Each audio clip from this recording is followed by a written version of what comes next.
أعوذ بالله من الشيطان الرجيم నేను శపించబడిన బహిష్కరించబడిన శైతాన్ నుండి రక్షణ పొందటానికి అల్లాహ్ శరణు వేడుకో. فما آمن لموسى إلا ذرية من قومه على خوف من فرعون وملئهم أن يفتنهم وَإِنَّ فِرْعَوْنَ لَعَالٍ فِي الْأَرْضِ وَإِنَّهُ لَمِنَ الْمُسْرِفِينَ.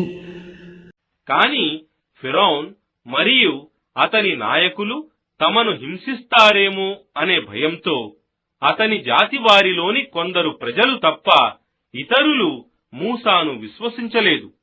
మరియు వాస్తవానికి ఫిరౌన్ దేశంలో ప్రాబల్యం వహించి ఉండేవాడు మరియు నిశ్చయంగా అతడు మితిమీరి ప్రవర్తించే వారిలో ఒకడుగా ఉండేవాడు.